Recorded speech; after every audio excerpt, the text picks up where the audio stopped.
જય શ્રી કૃષ્ણ, જય Dwarkadhish. Hello everyone, કેમ છો? Welcome to my channel Vasra family platter. તો આજે આપણે કંઈક નવીનમાં બનાવી છે. અત્યારે ચોમાસું ચાલે છે એટલે આપણે એમ થયું કે કંઈક નવીન ખાવાનું મન થયું છે, તો આપણે બનાવી છે લાસા લાડુ. એટલે કે એને ઘણાય નામ છે. આપણે ચણાના લોટના લાડવા, જે લાસા લાડવા હોય એને આપણે ટકા લાડવા કહીએ છીએ, સ્વામીના લાડુ કહીએ છીએ. ટૂંકમાં ચણાના લોટના લીસા લાડવા હોય ને, અમે તો ટકા લાડવા જ કહીએ છીએ. એ આપણે આજે બનાવવાના છે. અને આપણે જો આજે સેવ બનાવી હતી તો આપણે મન થયું કે કંઈક બીજું એ સાથે બનાવી લઈએ આપણે. તો સેવ બનાવી અને પછી આપણે લાડવા બનાવવાનું નક્કી કર્યું. તો લાડવા બનાવવા માટે સૌપ્રથમ આજે ચોમાસું છે એટલે ઝાઝા નથી બનાવ્યા, કારણ કે વાતાવરણ અનુકૂળ ન આવે. શિયાળામાં તો 15 દિવસ સુધી કંઈ થતું નથી. ચોમાસું છે એટલે આપણે ઓછા બનાવ્યા છે, કે ક્યારેક ભાવે ક્યારેક ન ભાવે એવું વસ્તુ હોય ચોમાસામાં. અને ભૂખ લાગે ત્યારે ખાવા થાય. તો સૌપ્રથમ આપણે પાણી ગરમ મૂકીને રાખ્યું હતું થોડુંક, એ આપણે લેવાનું છે લોટ બાંધવા માટે. સૌપ્રથમ આપણે આમાં તેલ એડ કરશું. તેલ આપણે જરૂરિયાત મુજબ 1/2 કિલો છે એટલે જાજુ નથી એડ કરવાનું, થોડુંક એડ કરવાનું છે, 1 વાટકી જેટલું. પછી આપણે પાણીથી લોટ બાંધવાનો છે. આમ તો આ લાડવા બધાને આવડતા જ હોય છે, સહેલા હોય છે ખૂબ જ, કારણ કે એકવાર આપણે જોઈ લે પછી આપણે આવડી જાય છે. ખાસ ધ્યાન રાખવું પડે છે ચાસણી કરવામાં અને તળવાના ટાઈમે. બાકી તો આ લાડવા સાવ સહેલા છે. લોટ બાંધી પીંડિયા તરવાના છે અને પછી એને ભૂકો કરી અને આપણે ચાસણી લઈને લાડવા બનાવવાના છે. આપણી પાસે, મારી પાસે ટાઈમ બહુ ઓછો હોય છે એટલે આપણે એવું કરીએ કે એક દિવસ સરસ ભૂકો કરીને મિક્સરમાં ક્રશ કરી રાખી દઈએ છીએ, અને બીજે દિવસે સવારે આપણે લાડવા બનાવીને લાડવા વારવા પડે છે એટલે વાર લાગે છે. કારણ કે આ એવી વસ્તુ છે કે ઢેફલા પાડીએ તો ભાવતા નથી, કારણ કે અમુક વસ્તુ એવી હોય છે કે આપણે એનો સીન જોઈને ભાવે છે. ટૂંકમાં એનો આકારને આપણે જે ભાવતા હોય ને એ જ આકારમાં આપણે એને પસંદ કરીએ છીએ. બીજો આકાર હોય ને તો આપણે એટલા ભાવતા નથી. જોકે અડદિયામાં વાંધો નથી આવતો, પણ આ લાડવા એક એવી વસ્તુ છે કે આપણે કદાચ ઓલો બીબું આવે એનાથી કરીએ ને તો એ આપણે આ લાડવા એવા ભાવશે નહીં, જેવા ટકા સરસ આપણે હાથેથી ગોળ વારીએ ને એ ભાવે. એટલે વારતા થોડીક વાર લાગે છે. એટલે હું તો ખાસ કરીને એવું જ કરું છું. જો ક્યારેક ટાઈમ હોય ને ઉતાવળ હોય કરવાના ફરજિયાત હોય તો એક દિવસમાં કરી નાખીએ, નહીંતર આવી રીતના આગળ પાછળ કરીએ ને આપણે એટલે ટાઈમનો પણ પ્રોબ્લેમ ન થાય એમ. અને છોકરાઓને બહુ જ ભાવે છે અમારે, એટલે આપણે તો આ લાડવા જો આવી રીતના 1/2 કિલોના ક્યારેક ક્યારેક ચાલુ જ, વધારે તો કિલાના જ કરીએ. અત્યારે ચોમાસું છે એટલે 1/2 કિલો કર્યા છે. એમાં એવું છે કે હજી આપણે મોહનથાળ કરવો છે આગળ, એટલે 1/2 કિલો લાડવા કરવાનું નક્કી કર્યું છે કે લાડવા ખતમ થઈ જાય એટલે આપણે મોહનથાળ કરશું. પછી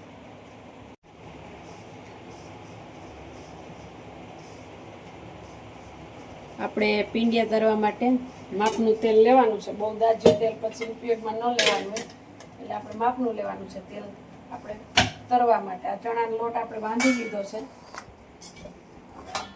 હવે આપણે આમાંથી પીંડિયા બનાવશું. પીંડિયા એટલે તમે ગમે તે શેપમાં બનાવી શકો છો. અમે સામાન્ય રીતે આપણે પહેલાં ગેસ ચાલુ કરી દઈએ એટલે તેલ ગરમ થતું થાય.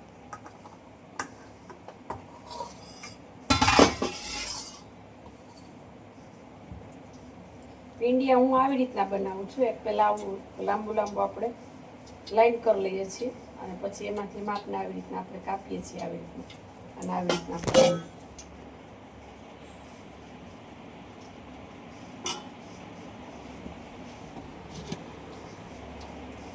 ચણાનો લોટ બાંધતા થોડીક વાર લાગે છે, કારણ કે હાથમાં બહુ ચોંટી જાય છે, અને થોડોક પાણી નાખીએ પછી એકદમ વધારે પાણીથી સાવ ઢીલો થઈ જાય છે, અને માપે માપે આપણે રાખતા હોય તો સહેજ કઠણ રહી જાય એવું થાય છે. એટલે લોટ બાંધતા થોડીક વાર લાગે છે, પછી કાંઈ વાર નથી લાગતી આમાં. પછી બધું એ સરસ ઇઝી જ છે કે બધાને આવડી જાય.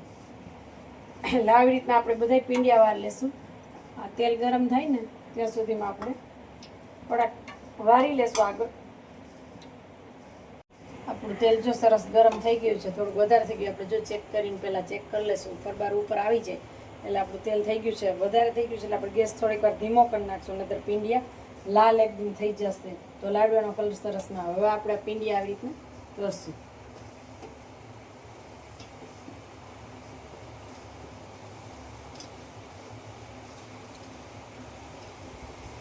1/2 કિલોના છે એટલે જાજી વાર નહીં લાગે લાડવા કરતાં.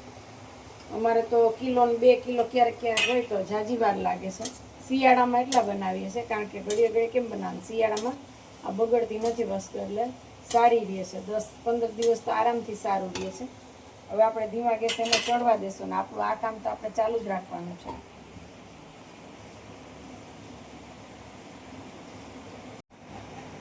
આપણે જો આ પીંડિયા તરાય છે તમે જોઈ શકો છો, આવા રંગના થઈ ગયા છે. હજી થોડી વાર રહેવા દેવાના છે. એકદમ કોફી ઉપર નથી થવા દેવાના, નહીંતર પછી લાડવાનો કલર પીળો નહીં થાય અને સેજ ઘાટો એવો થઈ જાય. ચૂરમાના લાડવા કેવા આપણે કરીએ એવો કલર થઈ જાય છે. ઘણી વાર અમે આ લાડવા શીખા ત્યારે 1-2 વાર કર્યું ત્યારે એવું થતું થોડુંક ક્યારેક ક્યારેક, પણ હવે વાંધો નથી આવતો. લાડવા સરસ થઈ જાય છે. અને આ લાડવા અમે અમારા મમ્મીજી એટલે કે મારા સાસુ પાસેથી શીખા છે. એના તો લાડવા સરસ થાય જ છે, એના તો બહુ સરસ થાય છે. એના અને મારા મમ્મીના બેયને લાડવા તો સરસ આવડે છે. એટલે આપણે થયું કે આપણે એની પાસેથી આ રેસીપી શીખી લઈએ. એમ બાળકોને ભાવે છે એટલે હવે આપણે શીખવી પડે કે ક્યારેક ક્યારેક, જો કે એ અમને બનાવી જ દે છે, પણ ક્યારેક આપણે અચાનક બનાવવા હોય એકલાને અને મમ્મી હાજર ન હોય, બહારગામ ગયા હોય, તો આપણે આવી રીતના કરી શકીએ. થોડાક ઝાઝા બનાવવા હોય ત્યારે તો મમ્મી બનાવી જ દે છે. અને હમણાં આપણે હરિદ્વાર ગયા હતા ત્યારે ત્યાં આપણે 2 કિલો લાડવા કરીને લઈ ગયા હતા. અને એને તારે સવારના નાસ્તામાં ભૂખ લાગે ત્યારે છોકરાઓ ખાઈ લઈએ. લાડવા ખાવાની બહુ મજા આવતી. એટલે આવી વસ્તુ છે કે આપણે ઉનાળો હતો એટલે સેજ ચાસણી આકરી લઈ લેવાની, એટલે લાડવા બગડે નહીં. એટલે બહુ આકરી નહીં, આપણે બહુ લાડવા કઠણ ભાવતા નથી આપણે, એટલે માપે મેળે લીધી હતી. અને 10 દિવસ નહીં પણ અઠવાડિયું તો સરસ લાડવા ચાલ્યા હતા. ત્યાં તો ખૂટી ગયા હતા 2 કિલો, કારણ કે છોકરાઓ ભેગા હતા એટલે છોકરાઓને લાડવા જ ભાવતા. તો એ વધારે લાડવાના ગાંઠિયા ચાલુ જ હતો. મારે ગાંઠિયા લાડવા 2 આપણે કરીને લઈ ગયા હતા. જમવાનું તો ઘરનું આપણે સાંભળે જ 2-3 દી થાય એટલે એમ થાય કે ઘરનું જમવાનું જોઈએ. એટલે આપણે ઘરેથી એટલું બધું થેપલા ને બધું કરીને લઈ ગયા હતા, એટલે બહુ મજા આવી હતી એમ. અને ખાસ કરીને આવી લાડવા જેવી વસ્તુ એકાદી ખાઈ લઈએ તો આપણે સરસ ધરાઈ જઈએ. આ રીતના આપણે લાડવા જો થઈ ગયા છે. હવે આપણે એને ભેગા કટકા કરતા જશું. ઓલા ચડે ને ત્યાં સુધીમાં આની પ્રોસેસ આપણે આવી રીતના કાંઠાવાળો ગ્લાસ લેવાનો છે, આવી રીતના ધાર હોય ને એવો, અને એનાથી ગરમ હોય છે એટલે આપણે હાથ ન બગાડવો પડે, ધગી ન જાય એના માટે આવી રીતના આપણે કરી નાખશું એના કટકા, એટલે ઠરતા થાય થોડાક. અને બહુ ન ઠરે એની પહેલાં આપણે મિક્સરમાં ભૂકો આનો કરી નાખવાનો છે. પછી આપણે ચાળીને ભૂકો આપણો તૈયાર થઈ જશે. પછી આગળ આપણે ચાસણીની પ્રોસેસ કરવાની છે. તો આપણે આ જો કટકા કરી લીધા ને સેજ ઠરી ગયા છે એટલે આપણે આને મિક્સીમાં નાખશું આપણે ભૂકો કરવા માટે.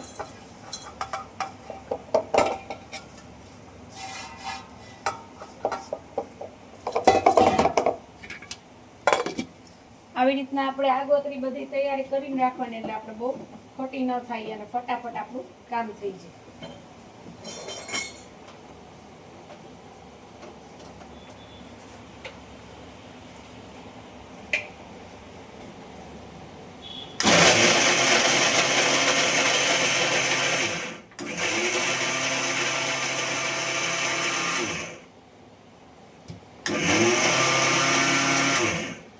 થોડું ગરમ હશે ને એટલે ભૂકો સરસ થઈ જશે. સાવ ઠરી જાય ને તો પછી ભૂકો એકદમ નથી થતો. ભેગું આપણે આ પીંડિયા નાખ્યા છે એનું ધ્યાન રાખવાનું, કારણ કે કોફી કલર થઈ જશે તો પછી લાડવાનો કલર બરોબર નહીં થાય પીળો. અને આપણે લાડવામાં કોઈ પણ પ્રકારનો રંગ કે કાંઈ નાખતા જ નથી, એમને સરસ નેચરલી બનાવીએ છીએ. કારણ કે આપણે જ ખાવા છે, ક્યાં કોઈને વેચવા જવા કે કંઈ દેવાના છે. આપણે ખાવા તો શું કામે કલર કેવું કંઈ નાખવું જોઈએ. સરસ નેચરલી જ આપણે જ્યારે બનાવીએ ત્યારે નેચરલી જ લાડવા બનાવીએ, કોઈ પણ પ્રકારનો કલર એડ નથી કરતા. આપણે મિક્સરમાં ક્રશ કરી લીધો ને આવી રીતના આપણે હવાલાની ઝીણી જારી એટલે કે બાજરાની જે જારી હોય ને એ મેં લીધી છે અત્યારે. એનાથી સરસ આપણે ભૂકો તો થઈ ગયો તોય આપણે એકવાર ચાળી લઈએ એટલે કોઈ બટકા એવા રહી ગયા હોય તો આમાં આવી જાય.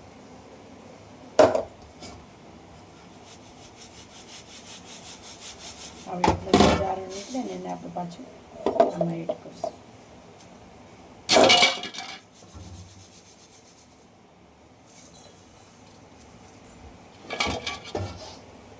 આપણે એને ફરી ધરવામાં ચવા દઈશું. બીજો ગાણવો પણ તૈયાર થઈ ગયો છે. અને આ લાડવા ખાસ કરીને સાતમ આઠમ ઉપર તો બધાય બનતા જ હોય છે. આપણે હજી સાતમ આઠમના મહિના દીની વાર છે, પણ અત્યારે ખાવાનું મન થયું તો આપણે લાડવા બનાવી નાખ્યા. અને ખાસ કરીને આ લાડવા મારા કેશવભાઈના ફેવરિટ છે. જ્યારે હોય ત્યારે મમ્મી લાડવા એમ કરે છે. અને ખુશભાઈએ પૂછ્યું, મમ્મી આજ કેમ લાડવા બનાવવાનું મન થયું ચોમાસામાં?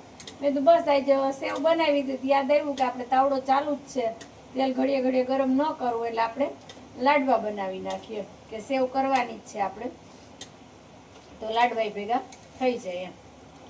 અને આજે મને યાદ છે સતત 3 વાગ્યાથી આમનામ આપણે રસોડામાં જ છીએ. સેવ બનાવી, પછી ભૂંગળા તૈયાર, કારણ કે ચોમાસું છે એટલે છોકરાઓને નાસ્તો જોઈએ, મોટાઓને જોઈએ, ભૂખ લાગે ને અત્યારે વરસાદ સરસ ચાલુ છે એટલે ગરમ ને તીખું ને બધુંય ખાવાનું મન થાય અત્યારે. ખાસ કરીને તો ભૂખ લાગે પછી જે ખાવાનું હોય એ ભાવે, તો આપણે સરસ હેલ્ધી વસ્તુ જ બનાવીએ કે ઘરની એ ખરી કઈ ઉપાધિ જ નહીં. અને ખાસ આપણે જો આ પીંડિયા તરી લઈને એટલે ચેક કરવા માટે આમ ખોલીને જોવાનું અંદર આપણે લોટ જેવું ન દેખાય એટલે આપણું સરસ ચડી ગયું હોય પીંડિયું. અત્યારે ગરમ હોય એટલે સહેજ ઓલું લાગશે, પણ આ ચડી જ ગયા છે સરસ. ઠરી જાય એટલે એકદમ ઓલા થઈ જાય છે, એટલે એવી રીતના આપણે ચેક કરી શકીએ છીએ. હવે આપણે આ 4 ઘાણવામાં બધું થઈ ગયું છે. 4 જ ઘાણવા થયા છે અડધા કિલામાં. આપણે તરી લીધું ને 4 વાર મિક્સર ચાલુ કરવાનું. બસ જો 2 જણા કરવા વાળા હોય તો આ કામ ફટાફટ થાય છે લાડવાનું. અડધો કિલો કરતા તો કઈ વાર નથી લાગતી, અને વધારે વાર આપણે લાડવા વારવામાં જ લાગશે, બીજે કેટલી વાર નથી લાગતી. જો આપણે ભૂકો સરસ હવે તૈયાર છે લાડવા માટેનો. જો તમારે વધારે ઝીણો ભૂકો કરવો હોય તો આના પણ છે, આના કરતાં ઝીણી જારી હોય ને એમાં ચારવાનું. અમને આ ટાઈપનો ફાવે છે એટલે હું આ જારીમાં જ ચારું છું. ને આ છેલ્લે આટલું ચારણ વધે છે ને ભૂકો, એ આપણે ગુવાર બટેટાનું શાક કે એવું કોઈ શાક બનાવતા હોય ને એમાં આપણે ઉપર નાખી શકીએ છીએ, એડ કરી શકીએ છીએ. શાકનો સ્વાદ સરસ આવશે. એટલે આપણે એક વાટકીમાં ભરીને રાખી દઈશું, અને 2 દિવસ સુધી તમે એને 2-3 દિવસ સુધીમાં કંઈ થતું નથી, આપણે એનો ઉપયોગ કરી શકીએ છીએ. તો જો અત્યારે આપણો ભૂકો તૈયાર છે. હવે આપણે આગળ ચાસણીની પ્રોસેસ કરશું. હવે આપણે આગળની પ્રોસેસ કરશું ચાસણી માટે. ચાસણી માટે મેં 400 ગ્રામ સાકર ભાંગીને ભૂકો કરી લીધી હતી ખડી સાકરમાંથી, એ લીધી છે. ને એમાં સાકર ડૂબે ને એટલું આપણે પાણી નાખ્યું છે, સાદું પાણી. હવે આપણે એની ચાસણી લેવાની છે. ચાસણી 1.5 તાર જેટલી આપણે લાડવામાં લેવાની છે. અને અમે ખાસ કરીને સાકરનો જ ઉપયોગ આપણે ઘરમાં કરીએ છીએ, એટલે ખાંડનો ઉપયોગ બહુ ઓછો હોય છે. ક્યારેક જરૂરી હોય ને સાકર ન હોય તો જ ખાંડનો ઉપયોગ થાય છે, બાકી આપણે સાકરનો જ ઉપયોગ કરીએ છીએ. અને સાકર આ રીતના આપણે ભૂકો કરીને રાખીએ છીએ એટલે તાત્કાલિક આપણે ભૂકો ન કરવો પડે. હવે આપણે આ ખાંડને ઓગાળવાની છે. ધીરે ધીરે ચમચો આપણે ચલાવશું એમાં આ રીતના, એટલે સાકર ઓગળવા માંડે. કારણ કે ગાંગડા છે એટલે થોડુંક હલાવીએ તો ઓગળતા વાર ન લાગે. ખાંડ હોય તો તમારે એમને ઓગળી જાય છે, 2-3 ચમચા ચલાવો. આવી રીતના આપણે આને ઓગાળવાની છે. 1.5 તારની ચાસણી લેવાની છે લાડવા માટે. અને આપણે બાજુમાં જો ઘી ગરમ કરીને રાખી દીધું છે. આમ તો અત્યારે શિયાળો છે એટલે જામી ગયેલું હોય છે. અને આ છે જાયફળનું આપણે જે ઘી ગરમ કર્યું હોય ને એ ઘી છે આ, એટલે જાયફળ આપણે ન નાખવું પડે. અને આ છે આપણે બીજું ઘી લીધું છે વધારાનું ઘી. આપણે ટકા લાડવામાં એક સારો એવો બેનિફિટ છે કે ઘી આપણે જરૂરિયાત મુજબ નાખી શકીએ છીએ. જો વધારે નાખવું હોય, સેજ પોચા કરવા હોય તો તમે વધારે નાખી શકો છો, નહીતર તમારી અનુકૂળતા. એ ટકા લાડવામાં ઘી એટલું નથી જોતું. આપણે જેમ ચૂરમાના લાડવા કરીએ એમાં જેટલા લાડવા કરીએ એટલું ઘી જોઈએ, આમાં એવું નથી હોતું. આમાં ઓછું ઘી હોય તો પણ ચાલે છે લાડવામાં, અને થોડું નાખો તો પણ ચાલે છે. અને જો તમે સાવ થોડુંક નાખીને લાડવા બનાવો ને તોય પણ લાડવા તો થાય જ છે. તો આપણે ઘી સાઈડમાં ગરમ કરીને રાખી લીધું છે, અને ભૂકોય આપણે કરી લીધો છે. વચ્ચે થોડુંક કામ આવી ગયું એટલે આપણે ભૂકાને સાઈડમાં મૂકી દીધો હતો.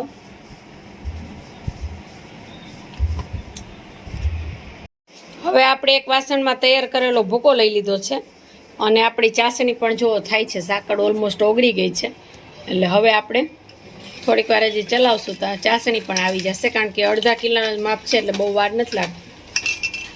હવે આપણે આગળની પ્રોસેસ, આપણે જાયફળ લીધું છે અને આપણે ખમણવાનું છે. આવી રીતના નાની ખમણી લઈ, અથવા તો તમે ભૂકો કરતા હોય તેમાં ભેગું પણ નાખી શકો છો, પણ મારે થોડુંક જ ખમણવું હતું એટલે મેં ભેગું નથી નાખ્યું. આ રીતના જો આપણે ભૂકો કરી લીધો છે, અને હવે આપણે એને સાઈડમાં રાખી દઈશું. કાજુ બદામની આવી રીતના કતરણ કરી લીધી છે આપણે, અને લાડવાનો ભૂકો આપણો તૈયાર છે. અને ચાસણી એ લગભગ ઓલમોસ્ટ તમે આમ જોશો ને એટલે જો તાર આવી રીતના નીચે સેજ આમ પડે નહીં અને એકદમ ઘટ થવા લાગે ને એટલે આપણી ચાસણી આવી ગઈ હોય. અને બીજી તપાસવાની રીત, આપણે ડીશમાં લેવાનું છે આવી રીતના એક ટીપું, અને જો આમ કરીએ નીચે ન જાય તો સમજવાનું કે ચાસણી આવી ગઈ છે. અને ત્રીજી રીત આપણે ચેક કરવા માટે હાથમાં લઈ અને આપણે આવી રીતના જોવાનું છે. જો એક લાંબો તાર થાય ને બીજો અડધો તાર થાય એને 1.5 તારની આપણે ચાસણી કહી શકીએ. જો આવી રીતના 1 તાર તો થવા જ માંડ્યો છે, અને હું સેજ સરસ ઢીલા રાખું છું એટલે આપણે 1 તારથી થોડીક આવે ને ચાસણી માથે એવી રીતના આપણે લઈ લઈએ છીએ. હજી થોડીક વાર આપણે થવા દઈશું એટલે સરસ થઈ જાય. અને હું લાડવામાં આપણે કોઈ પણ પ્રકારનો કલર કે કંઈ નાખતા નથી, કારણ કે આપણે ઘરમાં માટે જ ખાવા બનાવીએ છીએ. ઘર માટે જ બનાવીએ છીએ એટલે એવું કંઈ નાખતા નથી આપણે કલર. ક્યારેક આપણે જમણવાર હોય એવું કંઈ હોય ત્યારે આપણે લાડવાનો કલર એડ કરીએ છીએ. અને આ લાડવા ખાવાની બહુ મજા આવે છે, ખાસ કરીને અમારા કેશવભાઈ ને. કા કેશવ, લાડવા ખાવાની મજા આવે છે ને? કેશવનું ફેવરિટમાં ફેવરિટ તમે પૂછો ને એટલે લાડવા. હરિદ્વારમાં હું વધારે ખાધું કેશવ? લાડવા જ ખાધા ને, કારણ કે આપણે કેટલા લાડવા કરીને લઈ ગયા હતા? 2 કિલો. કેટલા? 2 કિલો. કોને બનાવી દીધા હતા? બાઈએ. કોનીએ? એમાંથી ન લે. કોનીએ બનાવ્યા હતા? બાએ લાડવા બનાવી દીધા. બાને કેવા સરસ લાડવા બનાવતા આવડે. કા કેશવ? આપણે એની પાસેથી શીખી લીધા. જો હવે ચાસણી આવી ગઈ છે આપણી. જો સરસ આવી રીતના હવે એકદમ ઘટ થઈ ગયું છે. જો આ ચાસણી આવી ગઈ છે. હવે આપણે ગેસ બંધ કરી દઈશું. હવે આપણે ભગવાનનું નામ લઈને પેલા આપણે કાજુ બદામ એડ કરી દઈએ. આમાં ગણપતિ બાપાનું આપણે નામ લેવાનું છે. અને આપણે જાયફળનો જે હતો તે અને ખાસ તો આજે અષાઢી બીજ છે. આજે ચૂરમાના લાડવા પણ બનાવવાના હોય. આપણે આ લાડવા બનાવ્યા છે આજે. હવે આપણે ચાસણી એડ કરશું એમાં.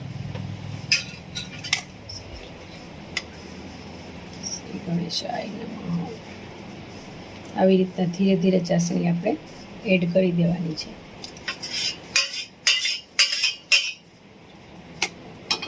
હવે આપણે એમાં ઘી પણ એડ કરી દઈશું. પહેલા આપણે જાયફળ વાળું ઘી નાખશું,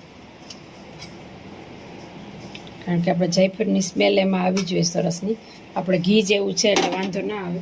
હવે ઘટશે તો આપણે વધારે થોડુંક ઘી નાખશું. અત્યારે થોડુંક આપણે વધારે એડ કરી દઈએ છીએ, કારણ કે આપણે એકદમ સરસ ઢીલા લાડવા ભાવે છે બધાને, એટલે આપણે થોડુંક વધારે ઘી એડ કરશું. ઘી તમે માપ પ્રમાણે તમારે અનુકૂળતા એ નાખી શકો છો. અને ખાસ ધ્યાન રાખજો, સાકરની ચાસણી લીધી ને એટલે પહેલાં તો લાડવા ઢીલા જ રહેશે સરસ, અને પછી સેજ કઠણ થશે. એટલે કોઈ બીવાન નથી કે સાકરની ચાસણીથી સ્વાદ અલગ આવે છે કે લાડવા ઢીલા થાય છે, એવું કંઈ નહીં થાય. પહેલાં ઢીલા હશે પણ પછી સરસ એકદમ કઠણ થઈ જશે. એટલે કાંઈ એવો ફેર નથી પડતો કે ખાંડ કે સાકરથી કાંઈ પણ ફેર પડે છે.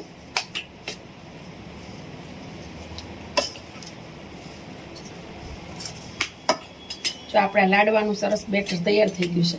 હવે આપણે થોડીક વાર ઠરવા દઈશું અને પછી આપણે આના લાડવા વાળવાના છે. અને જો અત્યારે સાવ ઢીલું જ એકદમ લાગશે, કારણ કે આપણે ઘી પણ નાખ્યું છે સરસ. આપણે તો ગાયનું ચોખ્ખું ઘી હોય એટલે લાડવામાં અનેરો સ્વાદ આવે છે. ભેંસનું ઘી અને ગાયના ઘીના લાડવા કરો ને તો ફેર તો તમને દેખાઈ જ જશે. ક્યારેક ટ્રાય કરજો, જો તમને એમ લાગતું હોય કે એમાં શું ફેર હોય તો ટ્રાય કરજો. ગાયના ઘીની મીઠાશ જ અલગ હોય છે. એની સુગંધ જ આપને એમ લાગે કે જાણે લાડવા ન બનાવી એવી સરસ સુગંધ આવતી હોય ઘીમાંથી. આપણે તો આપણે આને પંખા નીચે થોડીક વાર ઠરવા માટે મૂકી દેશું. આવી રીતના થોડુંક પહેલાં તો આપણે ભગવાનને ધરવાનું છે, એટલે આપણું આ વાસણ સારું જ છે. આપણે ભગવાન માટે આમાં કાઢી લેશું અને આપણે ભોગ લગાવી દઈશું ભગવાનને. સૌ પ્રથમ આપણે કંઈ પણ નવી વસ્તુ બનાવીએ તો આપણે ભગવાનને ધરીએ છીએ. હજી થોડુંક ગરમ છે એટલે આપણે રહેવા દઈશું થોડીક વાર ઠરવા માટે, પછી આપણે ભગવાનને ધરશું. આપણે જો આ લાડવાનું મિશ્રણ સરસ તૈયાર થઈ ગયું છે. આપણે થોડુંક આવી રીતના મસરી નાખવાનું છે એટલે એકદમ સરસ ભેગું થઈ જાય અને ઝીણો ભૂકો થઈ જાય સરસ બધે. ઘી આપણે વધી ગયું એવું લાગે છે તો વાંધો નહીં, થોડાક ખાવા છે ને ઘરે ખાવા છે આપણે, અને ઓછા ઘીવાળા આપણે ભાવતા નથી એટલે આપણે ઘી નાખ્યું જ છે સરસ. આવી રીતના થોડીક વાર આપણે મસળવાનું છે એટલે મિશ્રણ એકદમ ભેગું થઈ જાય. લાડવા વાળવામાં વાંધો ન આવે.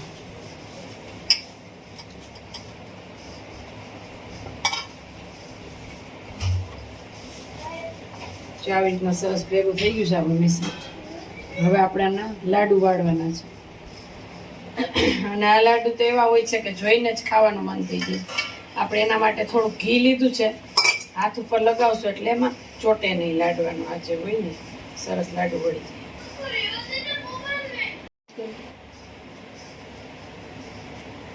આ રીતના જો આપણે સરસ લાડુ તૈયાર થઈ ગયા છે, જો તમને દેખાશે અહીંયા નીચે. અને આપણે આ રીતના સરસ સવાર થશે ને થોડાક જામી જશે, બાકી પોચા તો રહેશે જ. આપણે એ રીતના જ બનાવ્યા છે, થોડાક જામશે સરસ. આવી રીતના આપણે જો આની ઉપર તમારે ગાર્નિશ કરવું હોય ને તો તમે ઉપર એક એક કાજુ કે બદામનો એક એક ટુકડો અથવા દ્રાક્ષ પણ નાખી શકો છો તમે. મેં અત્યારે કાજુ બદામ જ નાખ્યા હતા, હાજરમાં હતું એ બધું. નાખી દીધું છે અને એની રીતના તમે શણગારી પણ શકો કે એક એક લાડવા ઉપર એક એક બદામ કાજુ કે તમે દ્રાક્ષ મૂકી શકો છો એટલે લાડવાનો સરસ દેખાવ આવે. આપણે આને ટકા લાડુ, સ્વામિનારાયણ લાડુ અને લાસા લાડુ ત્રણેય આના જ નામ છે. બીજા ઘણા નામ હશે પણ આપણે આ 3 નામ આવડે છે. અને આ ફેવરિટ વાનગી છે, આપણે બધાને બહુ જ ભાવે છે. અમારા ઘરમાં તો બધાને બહુ જ ભાવે છે. અડધા કિલામાંથી આપણે ઘણું ખરું તો છોકરાઓ ગરમ ગરમ હતું ત્યારે જ ખાધું હતું, તો તમે જોયું બધાય. અને હવે આપણે આટલા જે વધ્યું છે મિશ્રણ એને આપણે લાડુ વાળવાના છે. તો આ રીતના જો હમણાં આપણે બધા લાડુ સરસ વળી જશે. થોડું છે